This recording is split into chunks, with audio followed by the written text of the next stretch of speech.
20 calls unanswered. I know the dinner has already started, but I have been cut out of my own child's Thanksgiving table. The words rattle inside my skull like loose strings on a broken cello. I stare at the phone screen, my thumb hovers, trembling, over the redial button. The glass surface feels heavier than oak, as if each digit I press drags a stone down my chest. Upstairs, I hear the metallic scrape of forks against porcelain. The faint rhythm of laughter slips through the ceiling, muffled but sharp enough to stab. A gust of roasted turkey and sweet potatoes drifts down the stairwell, warm and golden, yet it hits my lungs like smoke. Down here in the narrow basement kitchen, the air is cold enough that my knuckles ache. I press call again. The ringtone buzzes once, twice, 20 times. No answer.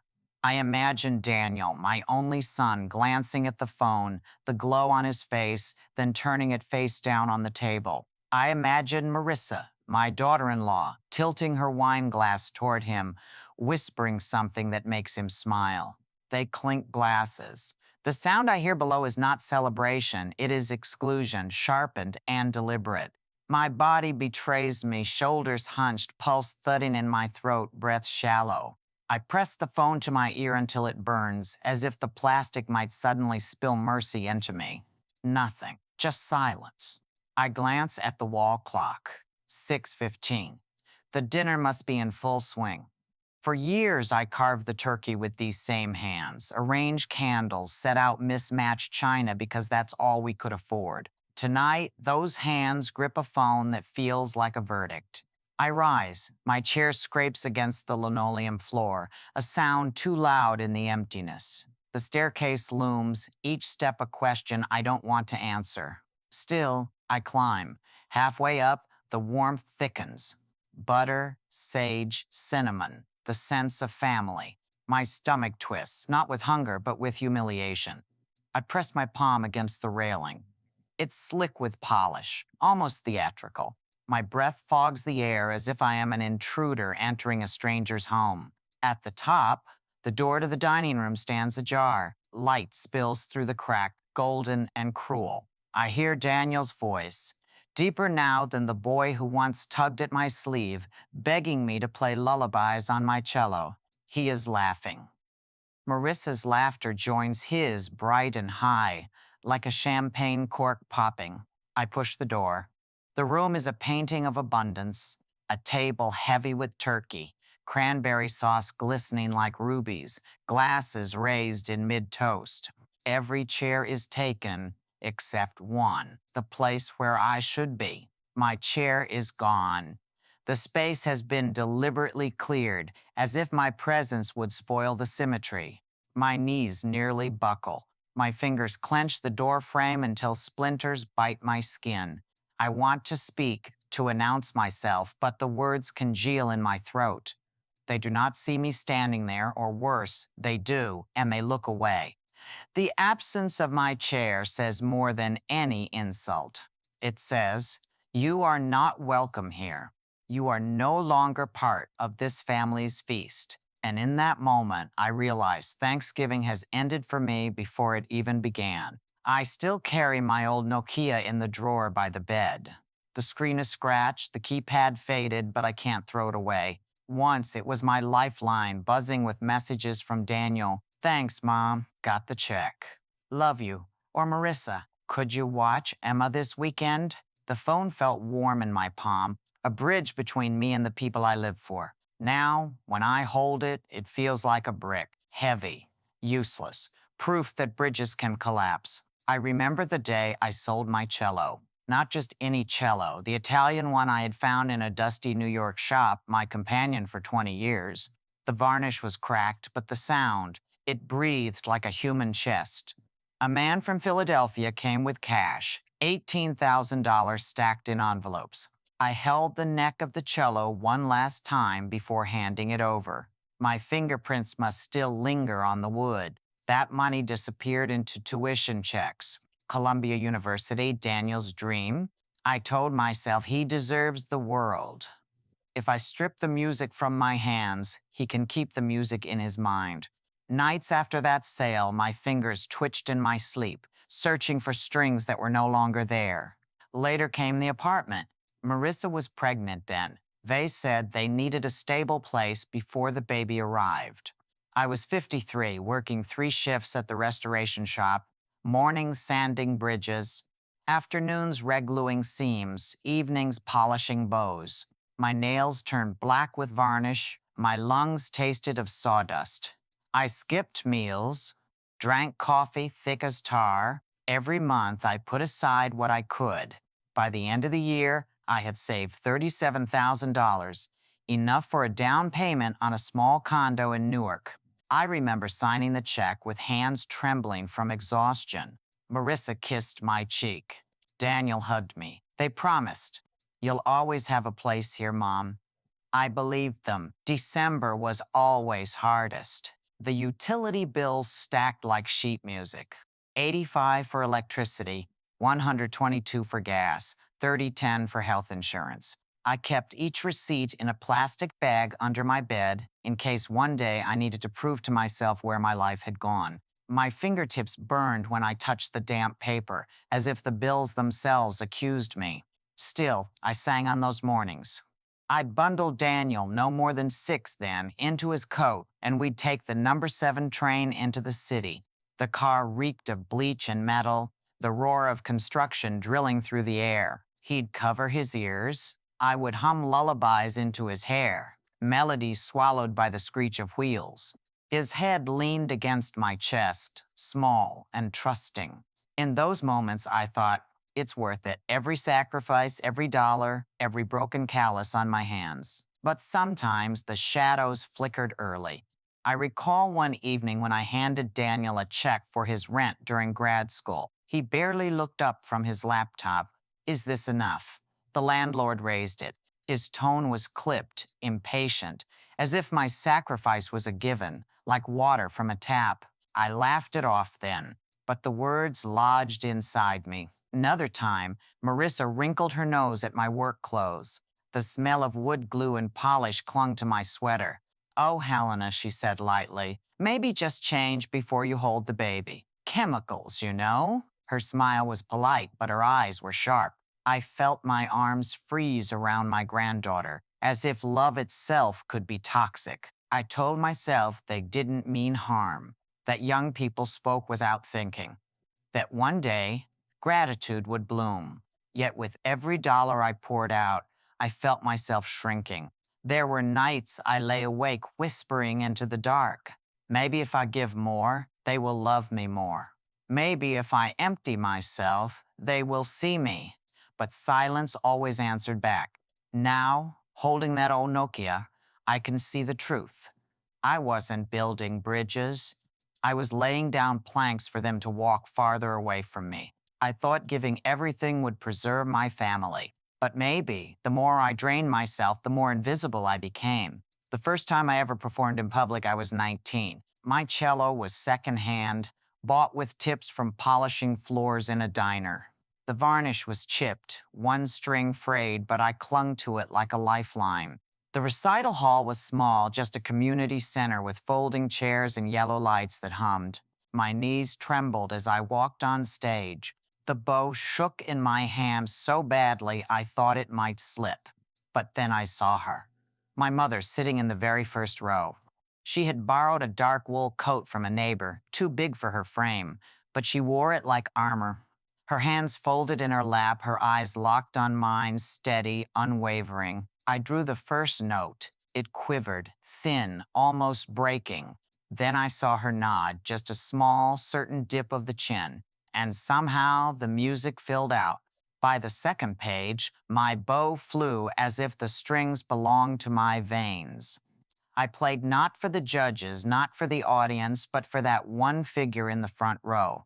When the final chord rang, her eyes were wet. Afterward, she pressed my frozen hands between hers. Never let anyone tell you you're not enough, Helena, she whispered. You carry your own stage inside you. I carried those words through every lean winter. Years later, when Daniel was born, I wore that same wool coat. It smelled faintly of mothballs and rain, but it kept him warm as I cradled him on subway benches. I remember one December morning, the number 7 train rattled through Queens, my baby pressed to my chest. The car reeked of bleach and metal, and a jackhammer pounded somewhere above ground. Daniel stirred, fussing. I began to hum the same lullaby my mother had sung to me, low, steady, fighting to rise above the drilling. An old man across the aisle smiled faintly. I smiled back, though my lips were cracked from cold. I thought, this is love singing until your throat burns so your child won't hear the noise of the world. Those days were threadbare but holy. I patched Daniel's clothes, boiled potatoes until the water turned gray, counted coins to buy milk. Yet I never felt empty. Every sacrifice was filled with meaning because I believed it built a safer tomorrow. I see it now with aching clarity. I wasn't just raising a child. I was holding myself to that promise I'd whispered backstage long ago that no one I loved would ever feel abandoned in the cold. And yet, here I am, 58 years old, sitting in a basement on Thanksgiving, 20 unanswered calls echoing in my ears. Upstairs, laughter blooms without me. The chair where I should sit has been erased. That night in the recital hall, I swore I'd never let anyone stand alone in the winter. Yet tonight it is me who has been left outside. The house was silent after the feast. The laughter from upstairs had dwindled, replaced by the occasional thud of footsteps, the clink of glasses being stacked. By midnight, even those sounds died. I sat at the kitchen table in the dark, a single lamp humming above me. The leftover smell of turkey clung to the walls. My plate was empty. I hadn't eaten all day. Beside me lay the phone, still and black, as if mocking my persistence. 20 unanswered calls, 20 closed doors. At some point, I realized my fingers were tracing circles on the wood grain of the table. Small, useless motions, the kind you make when you're too numb to cry. That was the bottom, not the erased chair, not the ignored phone. But this me, circling the table like a ghost, too afraid to move forward, too afraid to admit I had already been erased. The questions came then, sharp, relentless. How much more do I have to give? If I keep paying, will they ever see me? Or just the money? If I stop, will I lose them forever? And if I don't stop, will I lose myself instead? I pressed my palms flat against the table, as if to steady the storm inside. On the counter, my laptop glowed faintly, left in sleep mode. I reached for it, my hand heavy as stone. The screen flared to life, cold and blue. My bank's website loaded. I typed the password with trembling fingers, each keystroke a gunshot in the silence. There it was, the automatic transfer. 1,500 on the first of every month, scheduled to drain my account straight into theirs.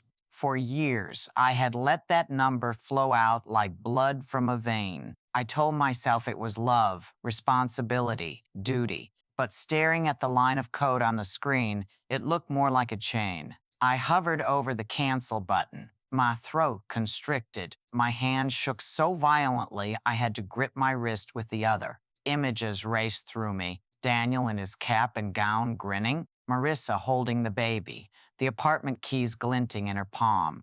Every moment I had been the silent donor, the invisible scaffolding beneath their lives.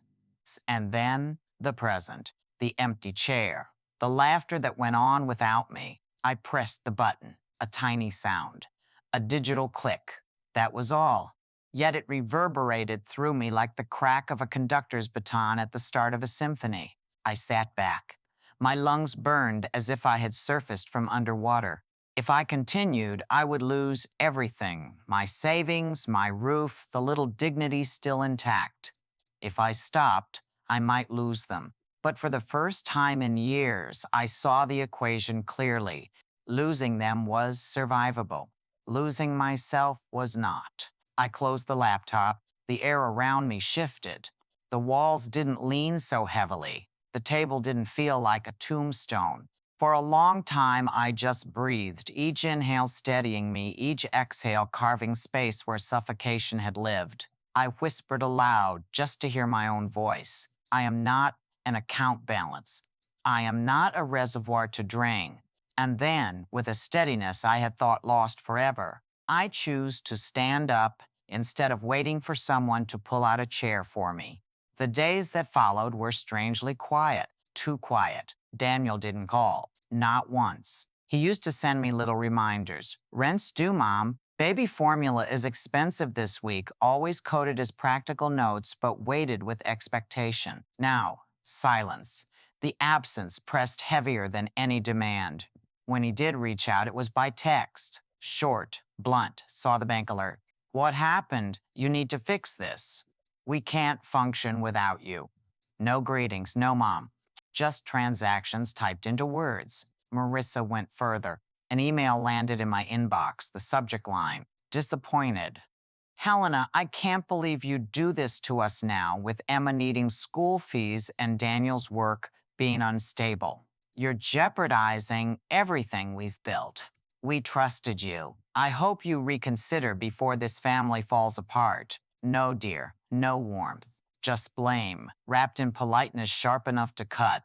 The house itself began to feel different. When they visited, footsteps fell heavy, deliberate. Doors closed harder.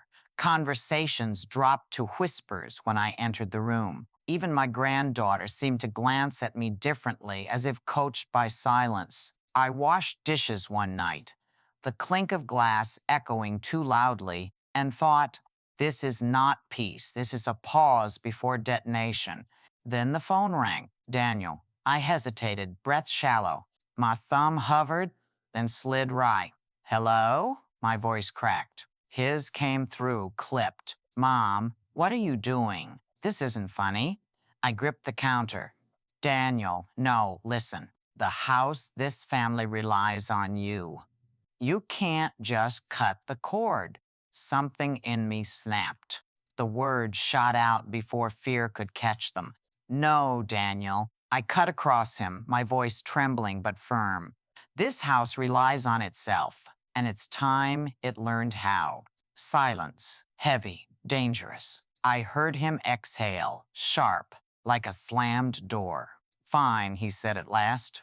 His tone chilled me more than shouting would have. If that's how you want it. The line went dead. I set the phone down. My hands were shaking, but inside a strange calm spread, like the air before a storm when even the birds go silent. That night, I couldn't sleep. I paced the hallway, listening to every creak of the floorboards, every gust rattling the windows. Somewhere deep inside, I knew this wasn't over. It was only beginning. The living room felt different that evening. It was the same room I had once decorated with secondhand curtains and photographs of Daniel as a boy. But tonight, it breathed unease. On the coffee table lay a stack of papers, too crisp, too white, like weapons laid out before a duel. The air smelled faintly of coffee, gone bitter and cold. My own teacup trembled slightly in its saucer each time I lifted it. Daniel and Marissa sat across from me on the sofa, side by side, a united front. Their posture was casual, too casual. Daniel leaned back, one arm stretched along the cushion. Marissa's legs were crossed neatly, her hand resting on the pile of documents like it belonged to her. I felt the weight of every tick of the clock on the wall. Marissa spoke first, her tone light, as though she were offering me a plate of cookies. Helena, this is just a formality. We need you to sign these papers so we can manage things more efficiently with the bank. I looked at the pen she slid toward me, silver, sleek, the kind of pen that once might have thrilled me when I wrote music. My throat tightened. What kind of papers? Daniel shifted forward, impatience leaking through. Power of attorney. It'll just make things smoother. Less stress for you. I touched the pen. It was cool, almost icy. My hand recoiled. Smoother for whom? Mom, Daniel sighed, rubbing his temple as though I were the child. We're only thinking of you.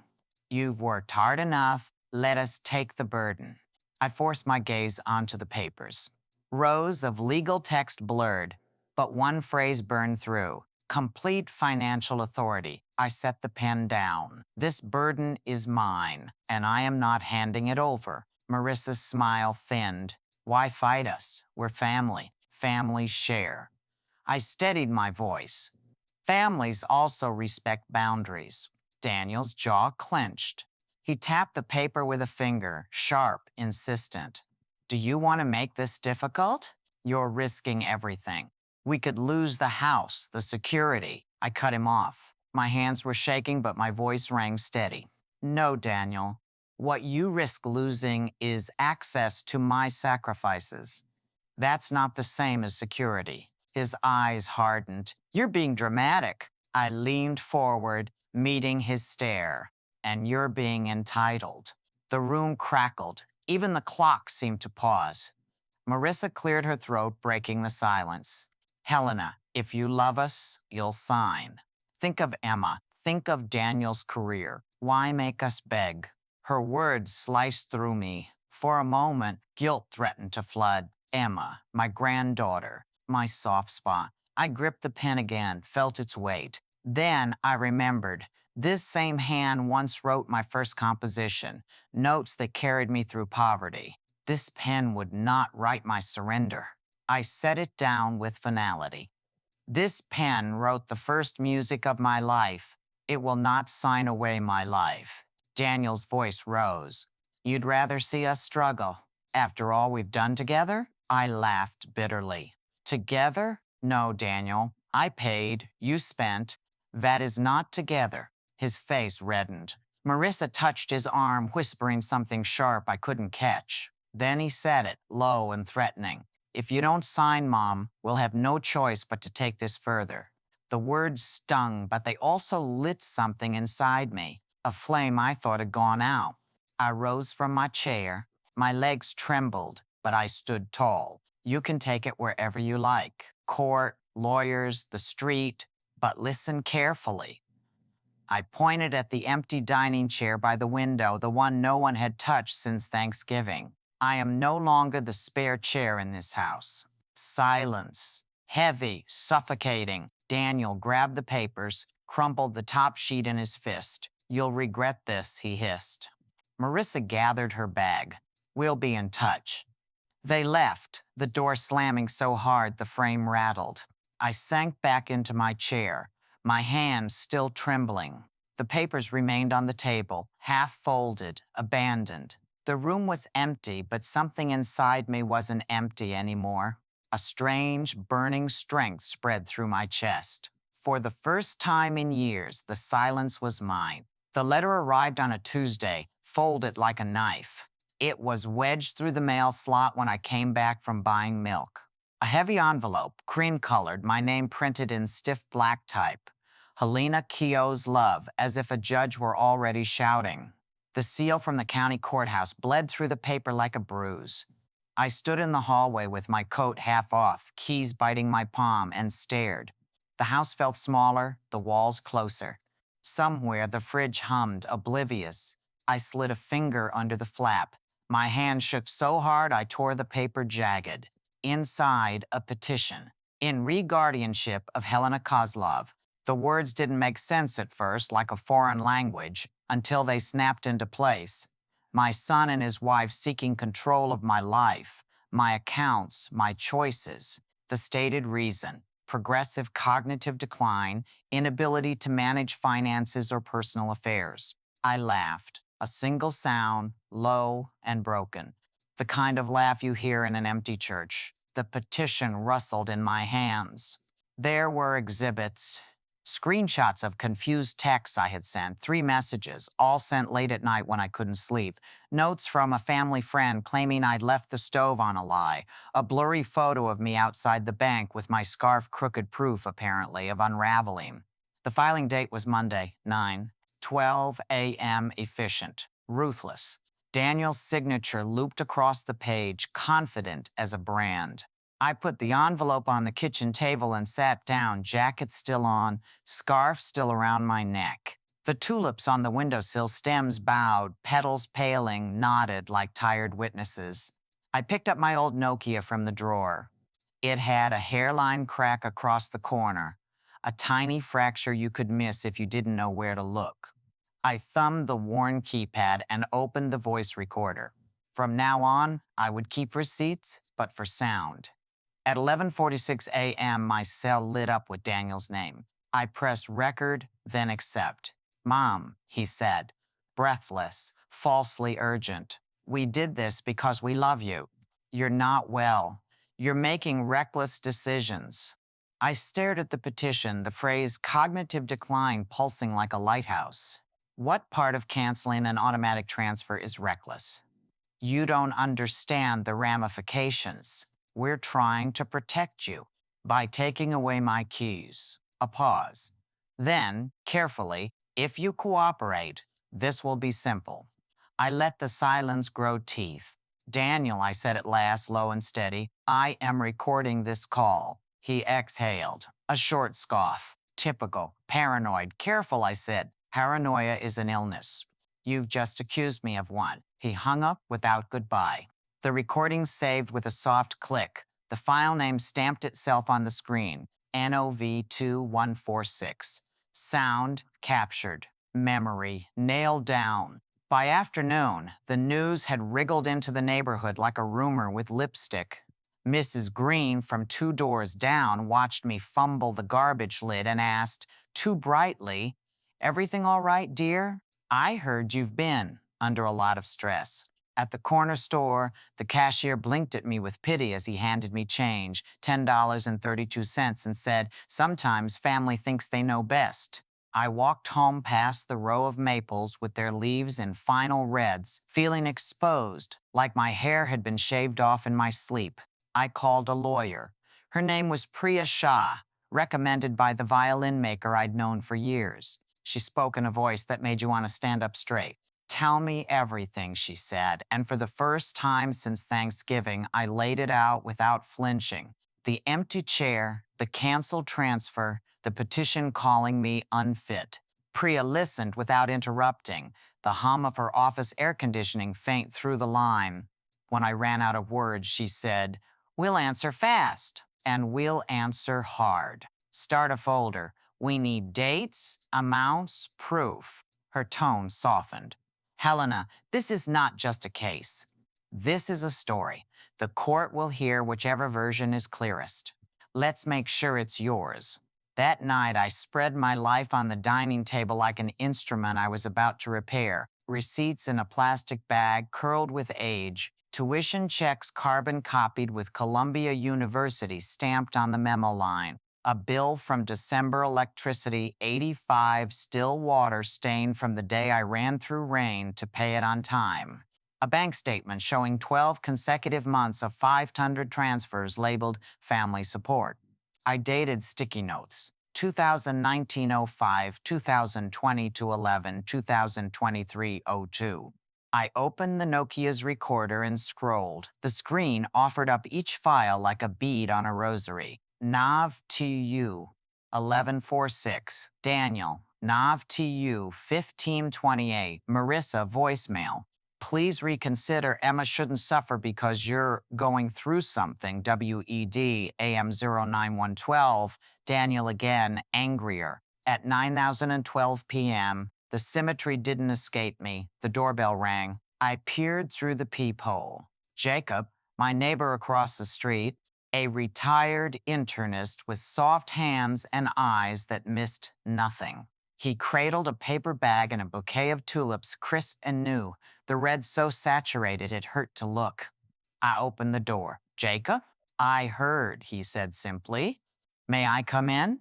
He set the bag on the counter, a container of lentil soup still warm and the tulips in the sink to drink. He glanced at the table, the avalanche of paper, the sticky notes like flags. He didn't ask nosy questions. He didn't pity me. He just pulled out a chair and sat. I've known you 8 years, he said at last, and I've never seen you misplace a fact or a screw. You restored my late Ruth's violin bridge to the exact millimeter. You keep your appointments to the minute. If you need someone to speak to your competence, I will. My throat tightened. You'd be willing to testify? I'll do better, he said.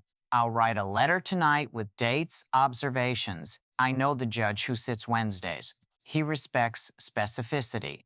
Priya emailed just before midnight. SU subject. Immediate steps. I'll file our response Thursday. Meanwhile, log every contact. If they visit, don't argue. Document. If they call, press record. We'll request an independent evaluation. You'll ace it. Sleep if you can. Sleep if you can. I lay awake and listen to the house talk, the radiator knocking, the clock counting. The tulips in the sink breathed quietly, their leaves glossy under the dim light. I thought of my mother in the wool coat, of Daniel asleep on my chest on the number 7, of the Italian cello I had sold to buy him a future. Sacrifice, I realized, is a language some people never learn to read. They look at the letters and see blank paper. In the morning, the storm surged. A thick packet arrived by courier, affidavit of concern from family friends. One claimed I had shown up at their door at 2 a.m., insisting I lived there. Another said I'd forgotten my granddaughter's name. I read each lie twice, slowly, the way you examine a crack to be sure it's really there. Then I opened my calendar, inked squares in a neat grid, and cross-checked. On the night I supposedly wandered, I had an invoice posted at 11:17 p.m. for a seam re-glue on Mrs. Pelletier's cello. On the day I allegedly forgot Emma's name, I had texted Marissa at 8:42 a.m. I'll pick up Emma at noon. Do you want me to bring the blue lunchbox she likes? I printed screenshots. I clipped them to the affidavits. You bring me fog, I thought. I'll bring you timestamps. Priya called after lunch. They filed for a temporary order, she said. We'll contest. Jacob's letter came, strong, concrete. I want to add more anchors. Any other neighbors? I swallowed. Mrs. Green would help if her husband would let her. He likes Daniel. Then we don't need her, Priya said calmly. Quality over quantity. Also, Helena, be prepared for a character attack during evaluation. They'll look for agitation, confusion. Do not perform their version of you. I won't, I said, and heard with surprise that I meant it. Crescendo, then decrescendo. My life took on a musical shape. Another email from Marissa. Smoother this time. Cold sugar on a knife. If you sign voluntarily, we can keep this private. Court will only embarrass you. Jacob knocking at dusk with a thermos of tea. We sat on the stoop and watched the sky bruise, the tulips in the window standing like small flames. He told me about Ruth learning to walk again after her stroke, how progress is counting spoons without missing one. You are counting spoons, he said, every day. An anonymous comment under my business listing. Beware, unstable woman. Lost my deposit, though I could prove the poster had never hired me. The GN. A message from a former student, Miguel, now in a symphony in Baltimore. Your hands taught me patience.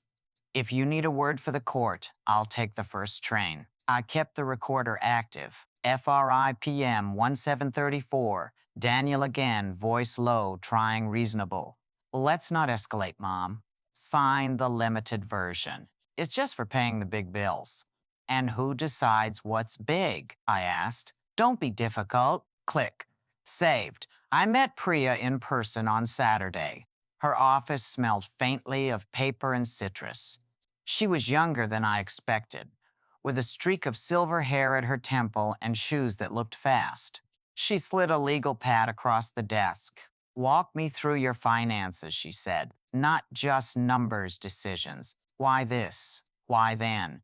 We built a map. Tuition, rent, groceries, the airtight logic of love stretched too thin. When we finished, she tapped the pad. This is competence, she said. Measured, documented, motivated. The court doesn't need perfect. It needs plausible and consistent. You are both. On the way out, in the hallway, I pressed my palm to the cool glass of the window and watched people hurry along the sidewalk, carrying coffee and carriers of dry cleaning, lives bundled and moving. A small child tugged at his mother's sleeve. She bent automatically, tying his scarf without breaking her stride. Love as reflex. I felt a throb of something like grief and pride braided together. Back home, a cardboard box waited on my stoop. No return address. I carried it into the kitchen and opened it with scissors. Inside, stacks of cheap paper, a ballpoint pen, a printed sticky note for paperwork. You'll need it. The pen rattled against the box like a taunt. There was no signature, but Marissa's neat cruelty hovered in the air. I put the pen in the drawer with the Nokia and shut it hard. The sound cracked through the house. That evening, Lila, the woman from the apartment upstairs, knocked softly. She's 40, always in paint-splattered jeans, a muralist who leaves trails of color wherever she walks. She held out a bouquet of tulips, fresh again, defiantly red. I heard, she said. Everyone hears everything here. She hesitated. My mother did this to her mother. Took the checkbook, called it love. Her eyes shone. It wasn't love. It was convenience. I took the flowers.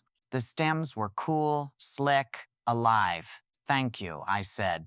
She squeezed my shoulder. You deserve the real kind, she murmured. Not the kind with terms and conditions. When she left, the house felt different. Not bigger, just steadier, as if the floorboards had tightened their grip. Sunday was mercifully ordinary. I tuned a student's cello, boiled potatoes, watered the tulips, which now stood in 2 vases like sentinels. I allowed myself the luxury of a nap and dreamed of the recital hall at 19, my mother's wool coat in the front row, that small nod that steadied my hands. I woke with my heart calm. On Monday, the noise returned.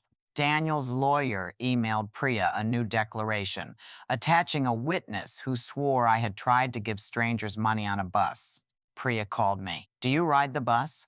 I take the train, I said, and felt a flash of anger, clean and bright. And when I give money, I look people in the eyes. We added the lie to the pile.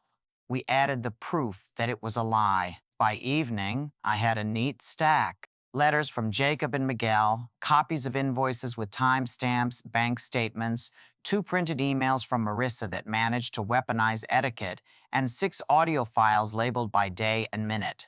I placed them all in a red accordion folder, the kind that sighs when you press the flap closed. I wrote my name along the spine in block letters. Helena Kozlov. Answer. I set the folder on the dining table next to a single empty chair. I poured tea. I didn't spill. Outside, the neighborhood wound down dogs, herd at home, streetlights flickering awake. Inside, the tulips leaned toward each other in their glass, petals catching lamplight like small suns.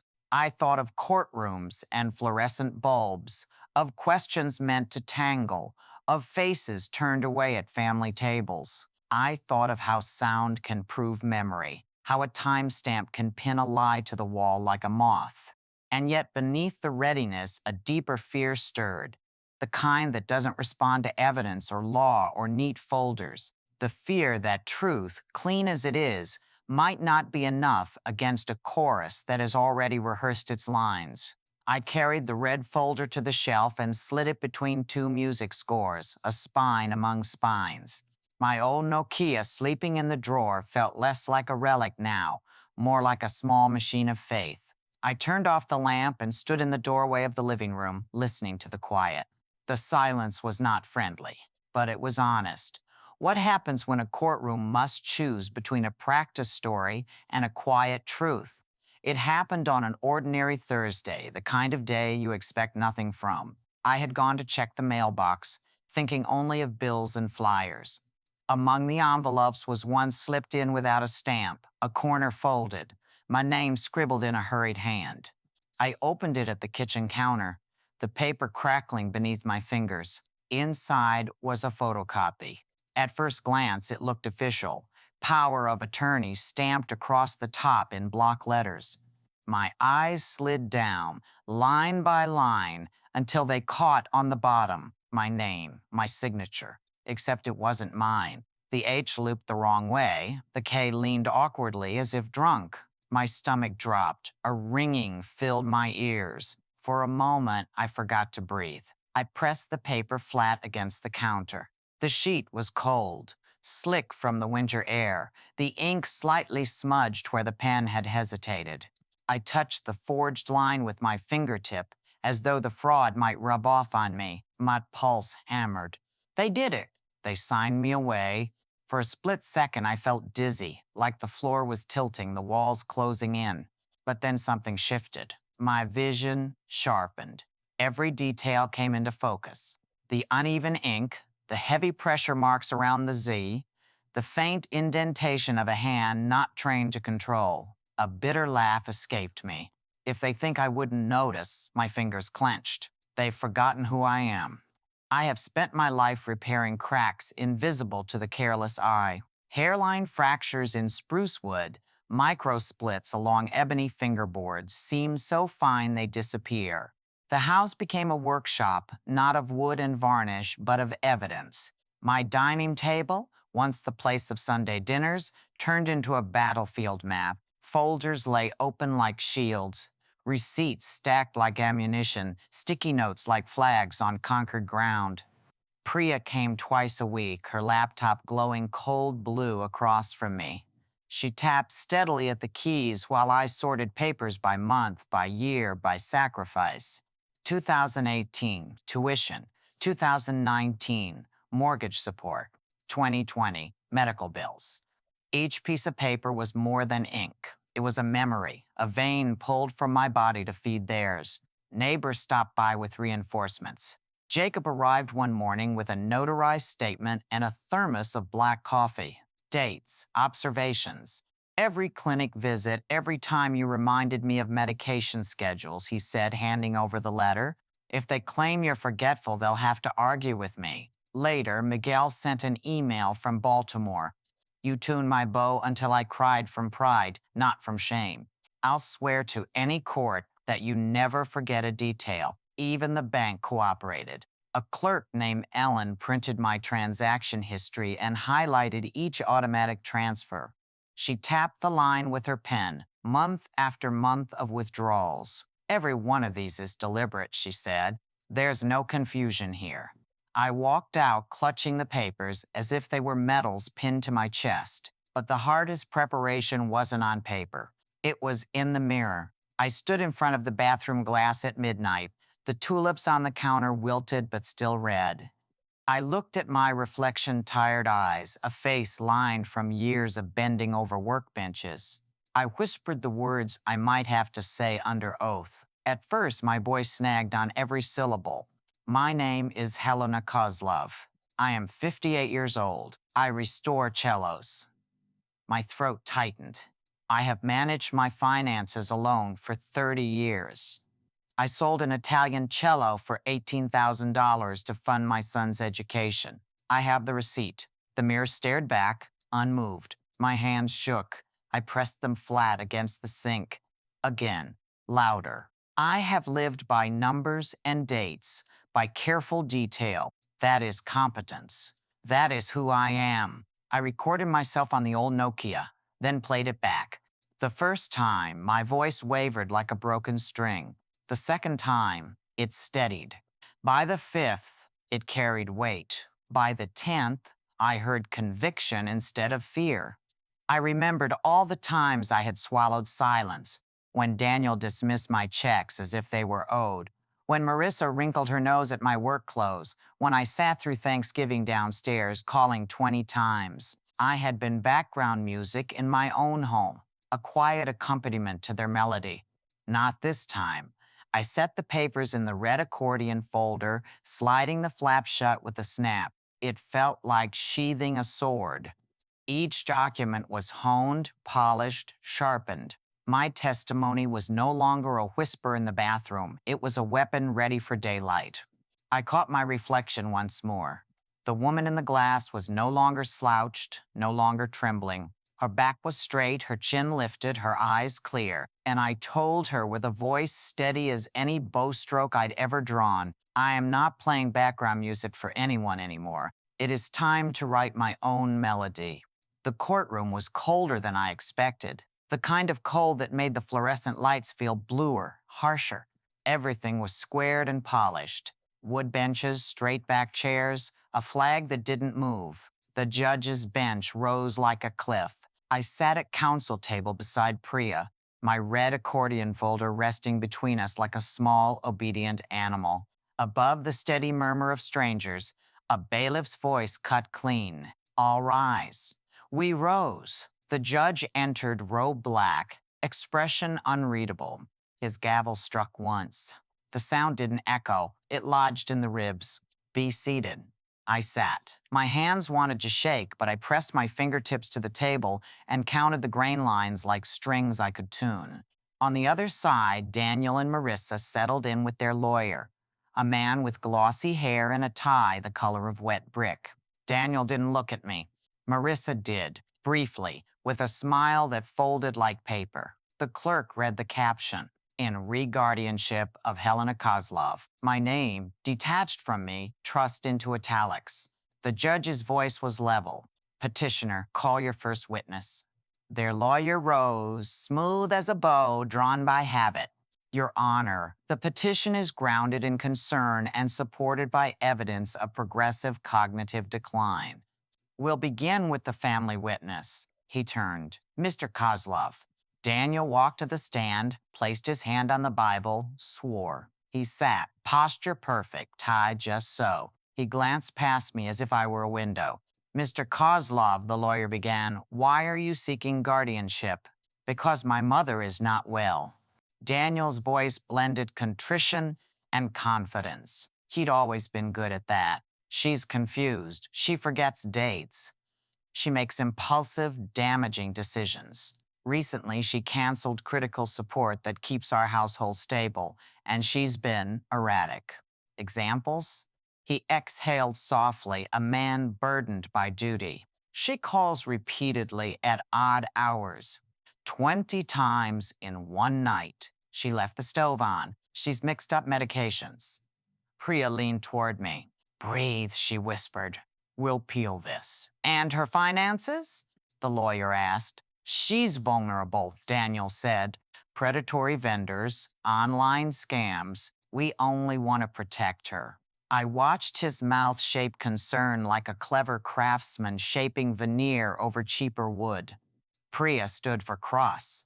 "Mr. Kozlov, you said my client called 20 times in one night. Do you recall which night?" His jaw flickered. "Thanksgiving." "And the reason she called?" "She wanted to join dinner, but we." He stopped himself. "She was confused about plans." "Confused," Priya repeated. "Were her 20 calls answered?" He blinked. "We were busy." "So she made 20 unanswered calls because she was excluded from dinner," Priya said evenly. "And you call that evidence of cognitive decline?" He bristled. "It was inappropriate." "Is love inappropriate, Mr. Kozlov? Or loneliness?" Priya's tone stayed gentle. "Next, the stove. Who saw it left on? A neighbor? Name?" He hesitated. I can provide it." "You didn't bring this neighbor today?" "No." "Did you bring a photograph of the stove on?" "No." "And medications? What prescriptions does your mother take?" Silence. He glanced at his lawyer. "Mr. Kozlov?" He swallowed. "I'm not sure of the names." "So, to summarize," Priya said, voice soft but cutting, "you can't name the neighbor, you can't produce a photo, and you don't know what pills you accuse your mother of mismanaging." Color climbed his neck. "No further questions," Priya said, and sat. Marissa took the stand next, immaculate in a cream blouse. Her voice was honeyed, then knife-edged. "Mrs. Kozlov," their lawyer asked, "describe Helena's recent behavior." "She's been unpredictable," Marissa said. "She forgets pickup times, she repeats stories, she dresses oddly. We worry about our daughter exposure to stress, to instability." Priya rose. "Mrs. Kozlov, do you recall an email you sent my client on November 28 at 2:03 p.m. with the subject line, 'Disappointed?'" Marissa blinked. "I send many emails." Priya held up a printout. "I'll refresh your memory." She read, "You're jeopardizing everything we've built. We trusted you. I hope you reconsider before this family falls apart." Who is we in this message? Marissa's smile didn't reach her eyes. Our family. Does we include my client? A pause. She is family, yes. And yet this email threatens her with the family falling apart unless she resumes payments. Is that care or coercion? Objection. Argumentative. Sustained, the judge said. No further questions, Priya said, letting the words settle like dust. They rolled out their friends. A vague man who remembered me arriving at his door after midnight. He couldn't describe my coat. In December, everyone wears a coat. An acquaintance who claimed I'd called Emma Emily. Emma's middle name is Amelia. Priya produced a text where I used both with a smiley face and a heart. The lawyer tried to stack fog into a mountain. Every time, Priya's questions slid in like thin blades. Date, time, documentation. The mountain crumbled to mist. Then came their document. A photocopied power of attorney with a signature that wasn't mine. My stomach knotted. Priya stood slow, controlled. Who obtained this? The lawyer cleared his throat. It was mailed anonymously. Chain of custody? Anonymous, he repeated. Your Honor, Priya said, we request exclusion. The signature's authenticity is disputed. The source is unknown, and the proffer is pure hearsay. The judge studied the page, then me, then Priya. Awe sustained. Stricken. I felt my breath return in a small, astonished gust. Respondent, the judge said, turning at last to our table. Your case. Priya rose, shoulders set, voice calm. We will show not only that Miss Kozlov is competent, but that she has been exploited under the guise of care. We call Dr. Anand. A woman with steady hands and gray-streaked hair approached the stand.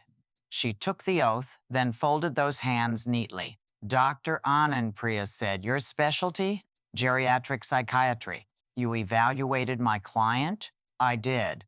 2 hours of cognitive testing plus a functional assessment. And your findings? She is fully alert, oriented to person, place, date, and circumstance. Memory intact. Executive functioning, appropriate for age.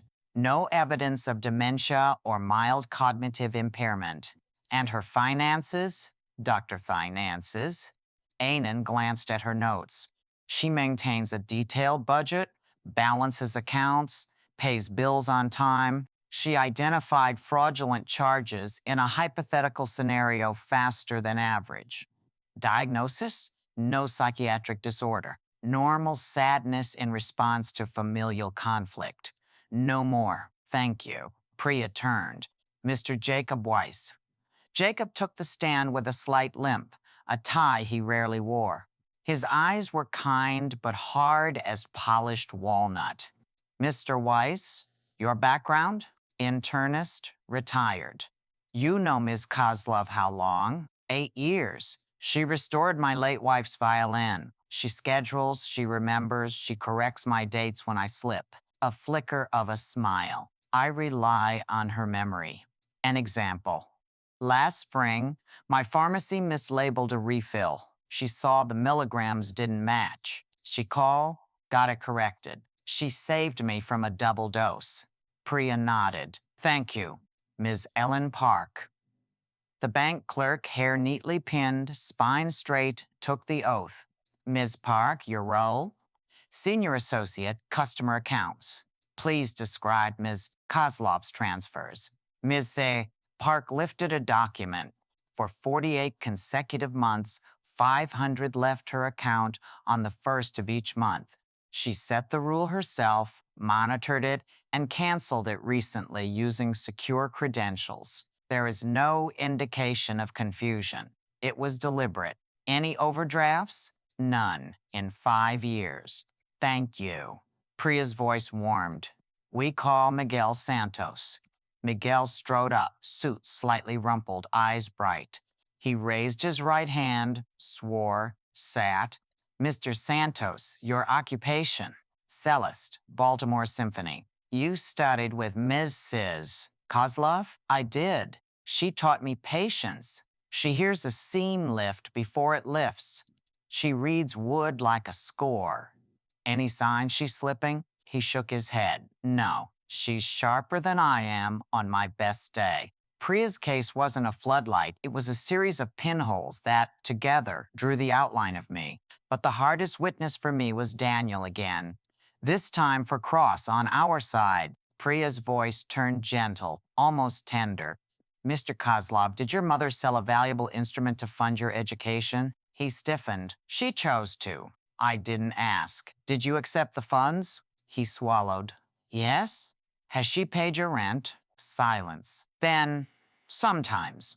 Has she contributed to your household's expenses? A long pause. Yes. And when she canceled those payments, you filed for guardianship within a week? His jaw worked. We were worried. Priya stepped closer, lowered her voice.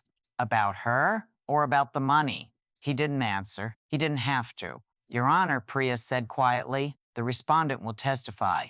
My chest tightened. The bailiff held out the Bible. I rested my hands, spoke the words, felt them settle like a coat around my shoulders. Priya guided me with her eyes. Steady now. State your name. My name is Helena Kozlov. Age and occupation? 58. Cello restorer. My voice startled me, clear, resonant, no tremor. Do you manage your own finances? Yes, I have for 30 years. Why did you cancel the transfers? Because I realized I was paying to disappear. I let the words land. I wasn't being helped. I was being harvested. A murmur stirred the benches. The judge lifted a hand. The room stilled. Ms. Kozlov, Priya said softly, your family says you're confused, forgetful, impulsive. Are you? I looked at Daniel. He looked away. I chose the truth like a key that fit my hand. I am tired, I said. I have been made to feel small, but I am not confused. I placed my palm on the red folder. These are my dates and receipts. This is my work. This is my life. Priya nodded once. No further questions. Their lawyer rose, predatory polite. Ms. Kozlov, would you read the date on that clock? Wednesday, December 17, 9:41 a.m. And the judge's name? I said it. And what did you have for breakfast? Tea, toast. My appetite isn't on trial. A ripple, the judge's mouth twitched before it flattened. The lawyer pivoted. Do you love your granddaughter? Yes. Then why withdraw support that benefits her? My throat thickened and cleared itself. Because love is not measured in wire transfers.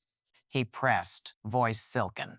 Isn't independence lonely? Ms. Say, Kozlov, less lonely than being uninvited to your own table, I said, and felt my spine lift. The room held its breath. Priya stood. Ms. Kozlov, one last question from me. If you could tell the court one thing about who you are, beyond facts and figures, what would it be? I stood. Not because I had to, but because my body knew this was the moment. The fluorescent lights didn't grow warmer, but their cold didn't bite as sharply. I am not perfect, I said, letting each word find its weight. I am older than I was. I misplace my keys and cry at parades. I have done foolish things in the name of love, but I am not unfit. For decades, I earned every dollar with these calloused hands, hands that tuned instruments and mended seams and held a child on a train through winter. If losing money to my own generosity is a symptom, then it is not my mind that's failing. It is our family's memory of what love costs. I turned to the judge, then back to where Daniel sat, rigid, pale. I will not be stripped of my choices because those choices are inconvenient. I will not be turned into a ledger line. I breathed, slow and full. I have the right to my life. And then the line that rose from somewhere sturdy and old inside me, the one that felt like wood grain under my fingers. I earned every dollar with these calloused hands.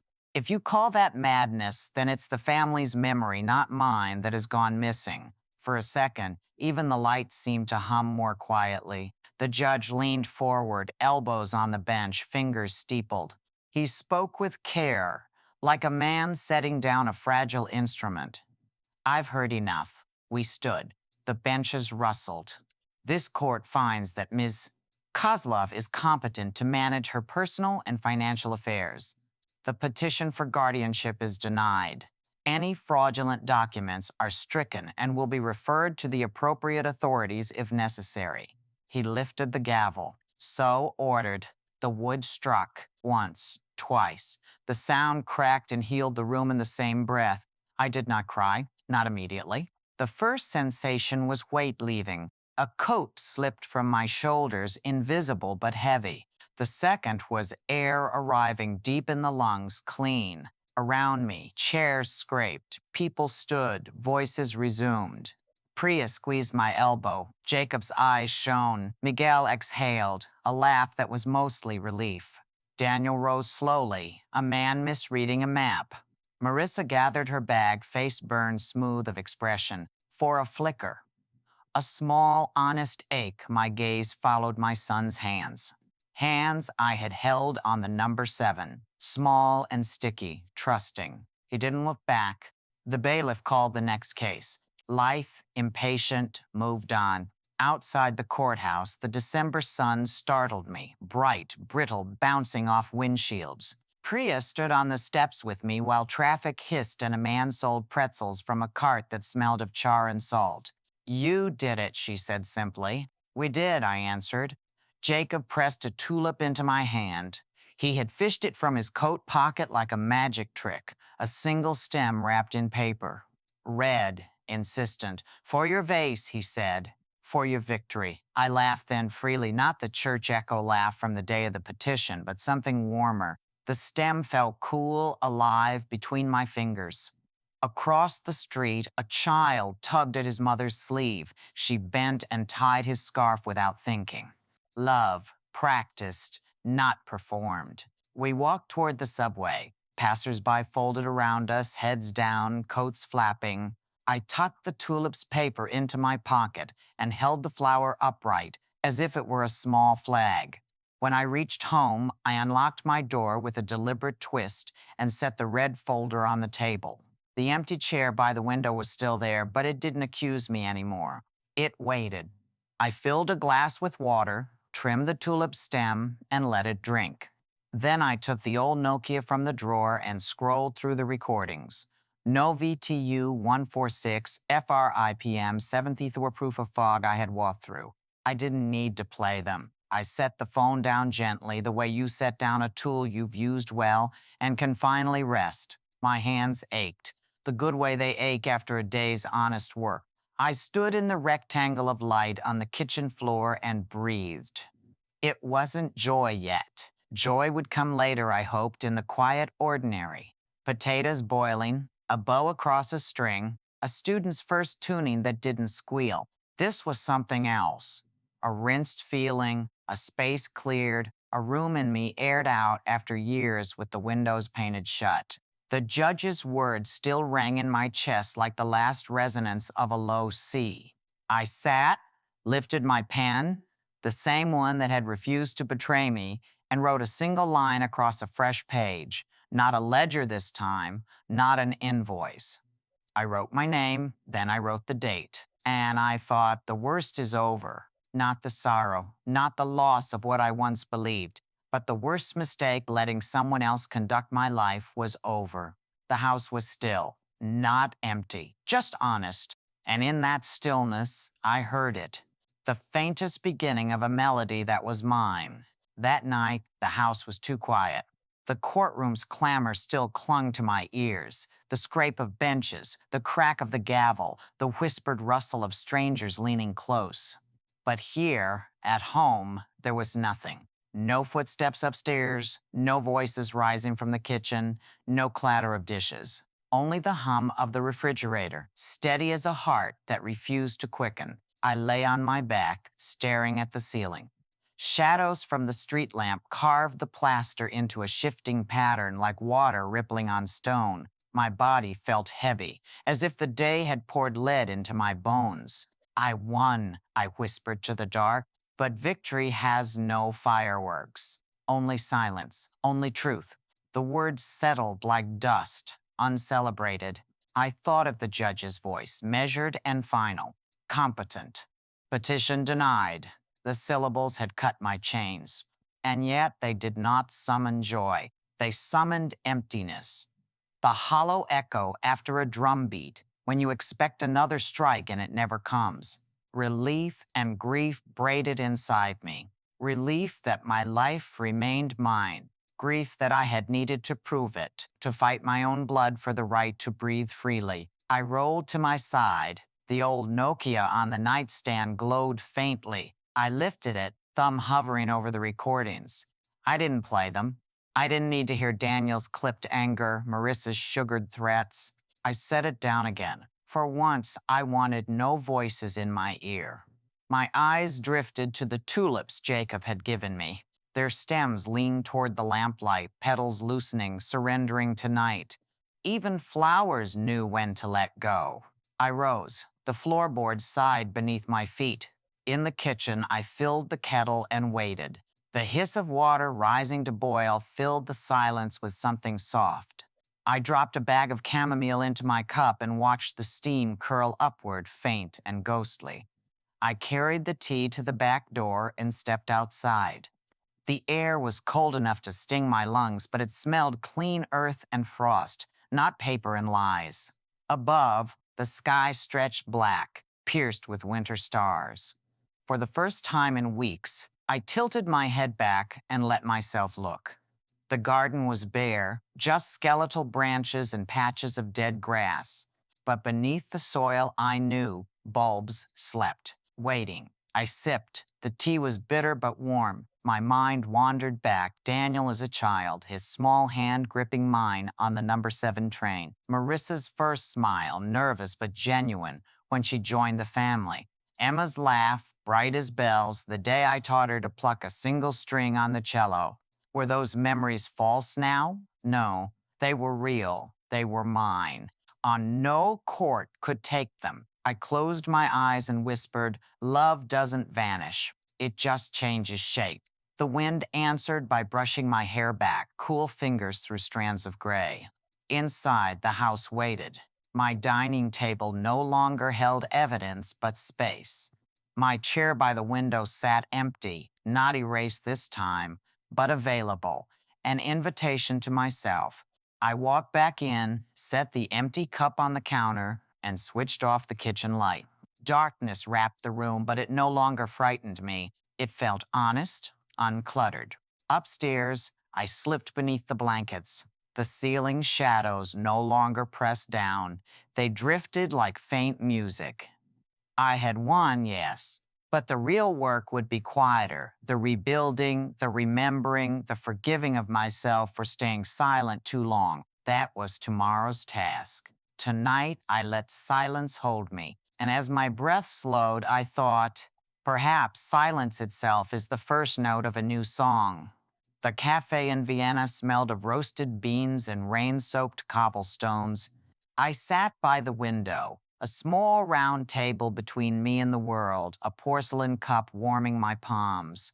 The espresso was dark, sharp, almost weightless in its little glass cup.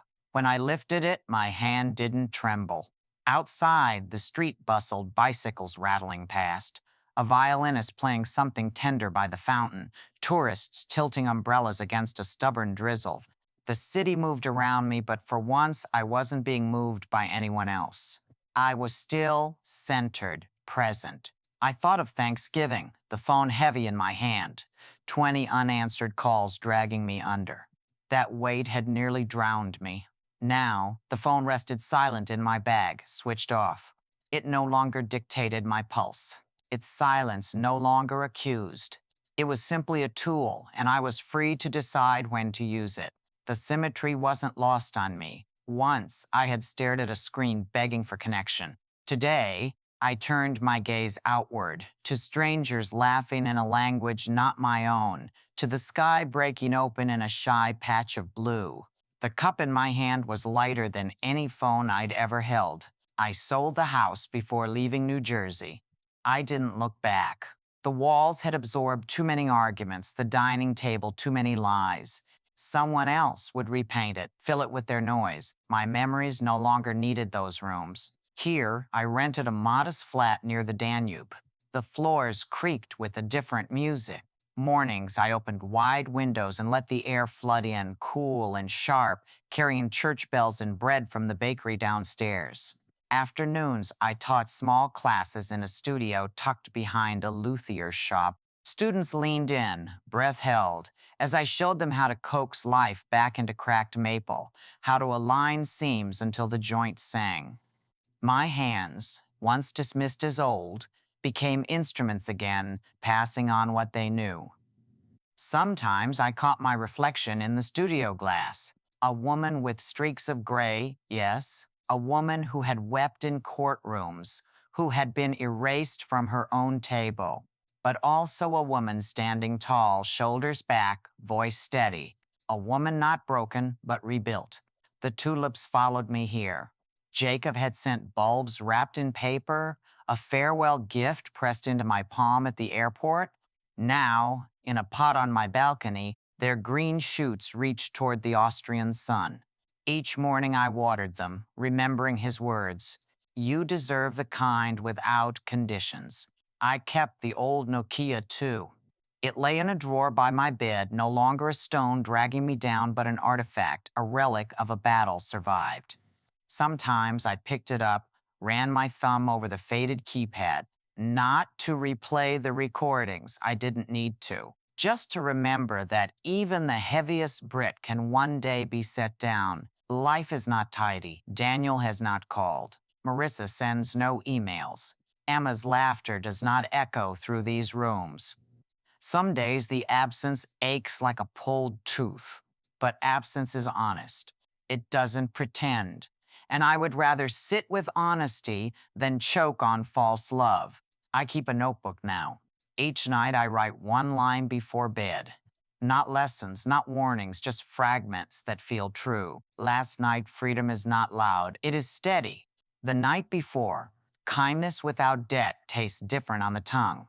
Today, as I finished my espresso, I wrote, "I left the old song behind. I am writing my own melody now." I slipped the notebook shut, placed my cup down, and lifted my eyes to the square outside.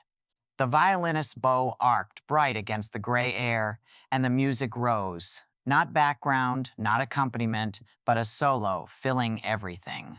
I breathed deep.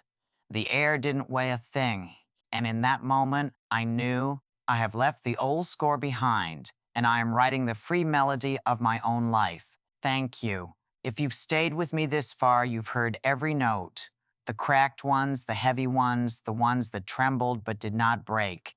You've walked with me through the silence of unanswered calls, through the sting of a forged signature, through the chill of a courtroom that nearly swallowed me whole. And you've sat here with me at last in a cafe far from home, a small cup of espresso warm between my palms. I don't take that lightly. Stories are not easy things to carry. They bruise the hands that hold them. Yet you carried mine all the way to the last page. So I'll ask you directly, if one day you find yourself reduced to background noise in someone else's music, will you keep playing the part they hand you, or will you write your own melody? I can't answer for you. I can only tell you what I chose. To close the old score, to pick up the pen again, to begin, haltingly at first, the freedom of my own song. If this story stirred something in you, anger, grief, recognition, don't leave it silent. Share it. Let it ripple outward. Someone else out there might be waiting for proof that they are not alone, that it is possible to stand, to speak, to say no more. Leave me a comment if you like. Tell me what part of this journey echoed in you. Or tell me about your own turning point, the moment you decided not to be an accessory in your own life. And if you want to hear more stories like mine, raw, imperfect, but true in their marrow, follow along. There are always more songs to write, more voices to unearth, more silences to break. I'll end with what I know in my bones. We are not background. We are not footnotes. We are not chairs that can be removed from the table. We are music full, fierce, unfinished. Thank you for listening to mine. And now the question is yours. Will you keep playing their score or will you write your own? Top of form, bottom of form.